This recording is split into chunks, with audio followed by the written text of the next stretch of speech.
And joining us right now on the telephone to talk about this weekend's Travers up at Saratoga Racecourse is our old buddy Pete the Prophet on the telephone today. How are you, Pete?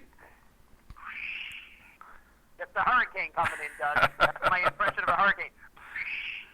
It's coming your way. Finally, it's a storm not hitting Florida first. So we don't wish anything bad on New York, but it's no fun, is it? I was watching the Weather Channel, and they were saying how the people in Florida were panicked because they see the weather off the coast, but it wasn't hitting them, and they were very, very worried. So even when it misses you guys are all tense and upset.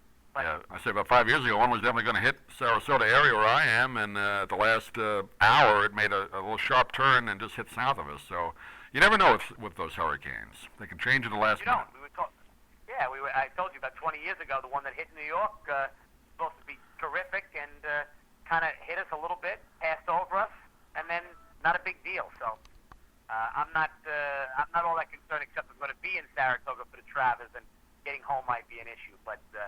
I'm sure they're gonna. The race will be fast up there. There's no problem there. The weather will be. They had the storms run through today. Tomorrow's track will be fast. Saturday fast and firm. 12 race card or 13 race card. 13 race card on Saturday. Ends at about 6:20.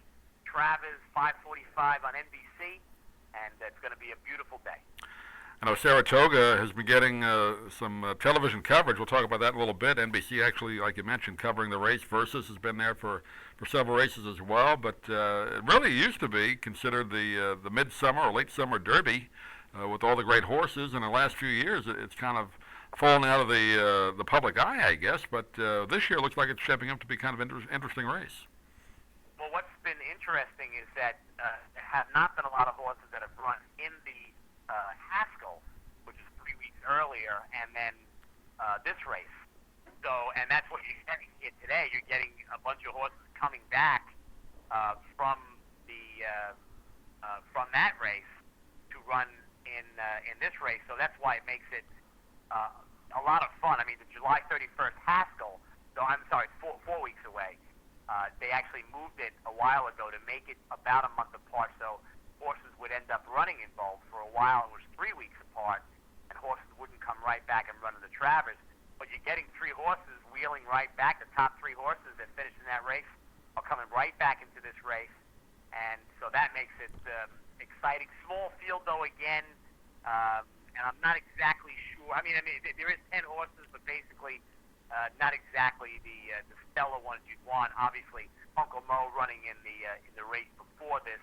The 7-furlong King Bishop. Yeah, we'll talk about that in a second. The 3 horses you're talking about: the Preakness winner Shackleford, Belmont Stakes winner Ruler on Ice, and the Haskell winner Coil. And the favorite right now in the morning line, as of yesterday, was Stay Thirsty at 5-2. Shackleford at 9-2, and then Coil at 3-1. Although morning lines you can kind of throw out, I guess, but those are the 3 favorites right now. Yeah, you can really throw it out. I mean, the race that Stay Thirsty ran in Saratoga was a very, very impressive race. I can say nothing more about that race. It was he laid off a pace, quickened, very quick internal quarters, good final eighth of a mile. Really ran a good race, and a race over the track tells me he'll be tough. But I'm looking at his other races where he really hasn't been that kind of horse. I'm thinking that this race is maybe more of an aberration. That race, it could be a horse for a course. I think he's going to be off the board in this race.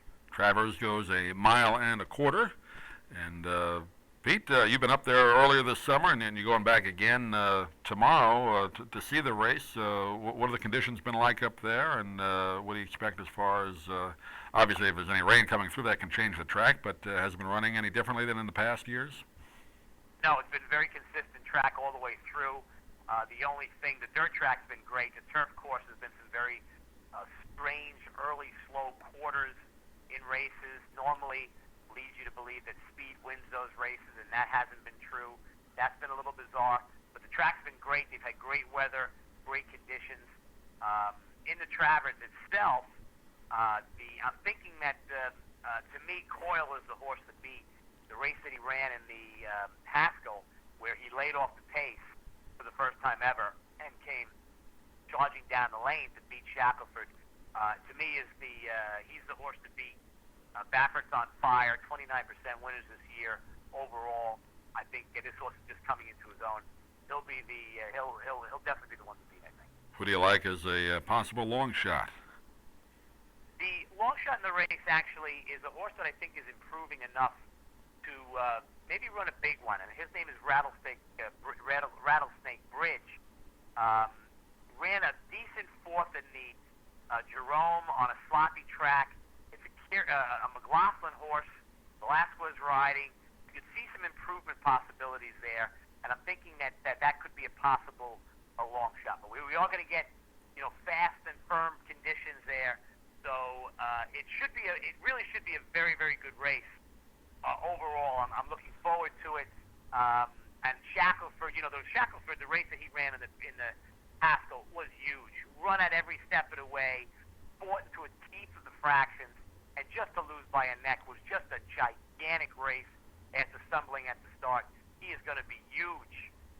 He's going to be very, very tough to beat. And don't forget, just like what he did when he ran and won the Preakness, he's going to sweat up a little bit. He's going to foam up a little bit. That means nothing for this horse. Don't worry about him. He's always ready to run.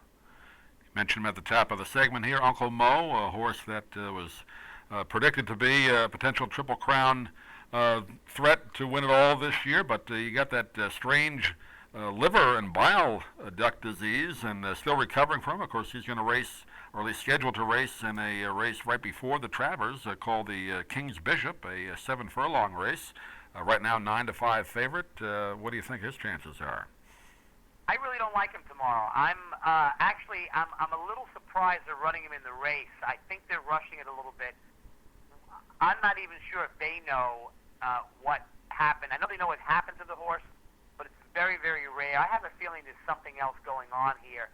Very tough to come back against one particular horse he's running against in this race. It will be very tough to beat the horse from the rail called Flashpoint, who can step. He can run some serious fractions.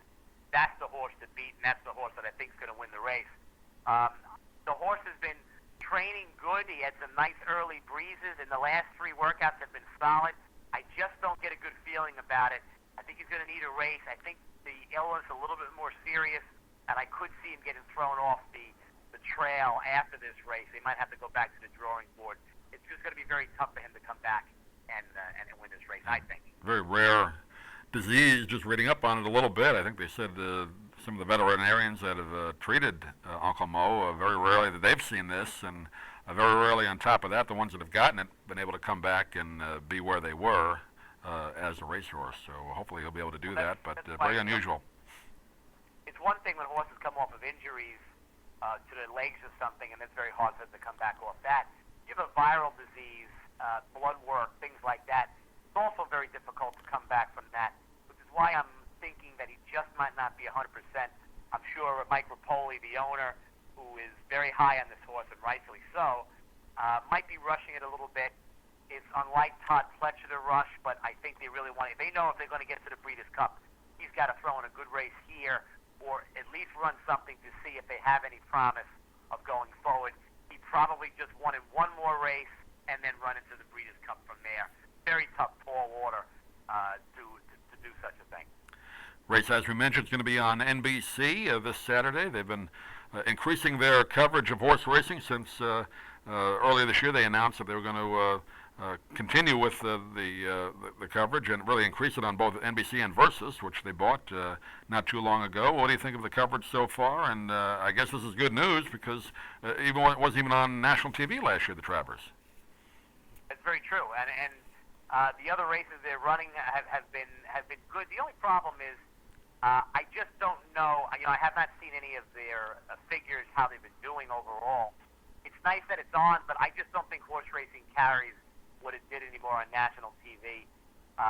The races in particular, back in the day when like the Alabama would be run, which is a big 3-year-old filly race, and some of the great fillies would run in it, Devon and Dale, way back when Calumet was a big stable. Those days had some big horses and had some draw. There was more knowledge. Right now there isn't that much knowledge about these other races that are being run.